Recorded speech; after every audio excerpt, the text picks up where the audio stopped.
Latest update पाने के लिए चैनल को अवश्य सब्सक्राइब करें। ईश्वरीय प्रेरणा से शेयर किए गए संदेश से आप भी लाभान्वित होइए और अपने करीबी जनों को भी इसके लिए प्रेरित करें। वीडियो को देखने के बाद लाइक और शेयर करना ना भूलें। धन्यवाद। श्री सरस्वते नमः। पहला सुख निरोगी काया। ये एक पुरानी कहावत है और इसके काफ़ी मायने भी है, क्योंकि अगर शरीर स्वस्थ नहीं रहा तो सारे जहां के सुख भी व्यर्थ है। आज प्रकृति यही संदेश दे भी रही है। एक संक्रमण जिसने बड़ी बड़ी अर्थव्यवस्थाओं को सोचने पर मजबूर कर दिया है। प्रकृति के साथ चलना ही सुरक्षा, प्रकृति के साथ चलना ही समझदारी है। प्रकृति को धोखा देना स्वयं को धोखा देना है।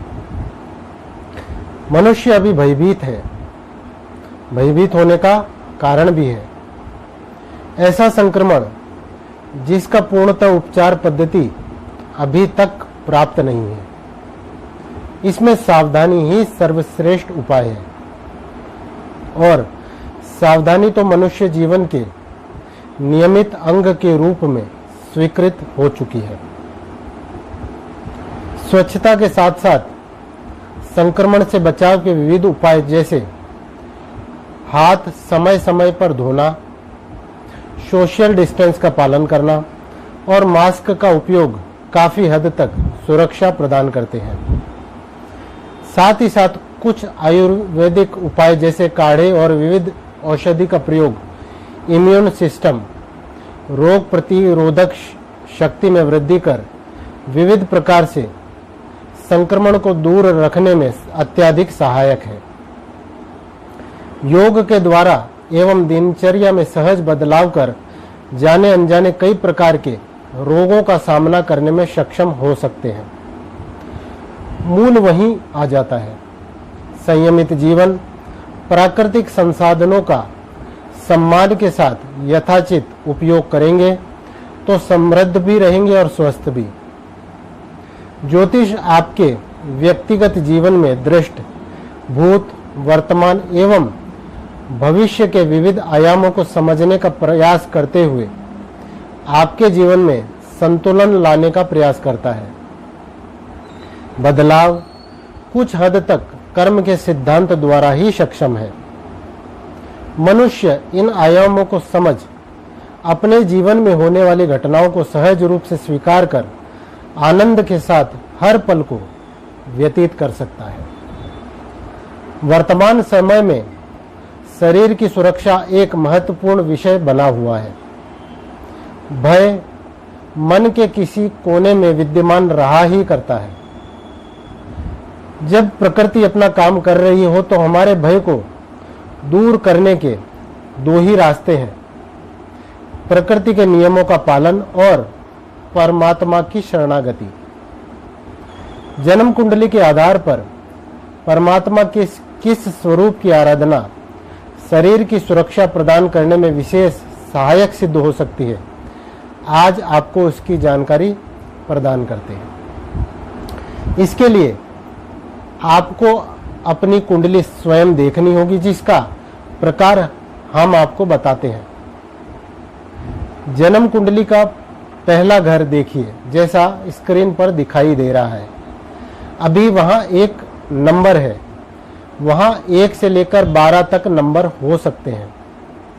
इसे जन्म लगन कहा जाता है, जिसका सीधा संबंध शारीरिक स्वास्थ्य से माना जाता है। यह काफी महत्वपूर्ण नंबर है। जो नंबर हो उसके आधार पर ही आपको परमात्मा के इस विशिष्ट स्वरूप का ध्यान करना है। वैसे आधार और भी काफी है, लेकिन जन सामान्य तक कुछ ज्योतिष से लाभ पहुंच सके, यह हमारा प्रयास है। यह ध्यान आपको प्रातःकाल स्नानादि क्रिया के पश्चात करना है। जितनी देर आप ध्यान कर सके उतना ही उत्तम।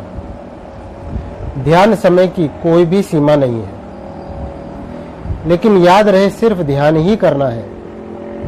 अगर हो सके तो परमात्मा के स्वरूप का चित्र आप सामने रख सकते हैं जिससे आपको सुविधा हो सके। सिर्फ ध्यान इसीलिए आपको बताया जा रहा है क्योंकि साधना के दूसरे जटिल प्रयोग तो व्यक्तिगत मार्गदर्शन से ही बताए जा सकते हैं। अगर आपको आपकी कुंडली ज्ञात नहीं है तो आपकी राशि के अनुसार परमात्मा के स्वरूप का ध्यान करिए। अब आप अपनी कुंडली को देखिए। अगर पहले घर में 1 या फिर 8 नंबर है तो आपका लगन मेष लगन हुआ या फिर वृश्चिक लगन हुआ, तो आपको ऐसी स्थिति में भगवान नरसिंह का ध्यान करना है। अगर आपके पहले घर में 2 नंबर या फिर 7 नंबर है तो आपका वृषभ लगन और तुला लगन हुआ।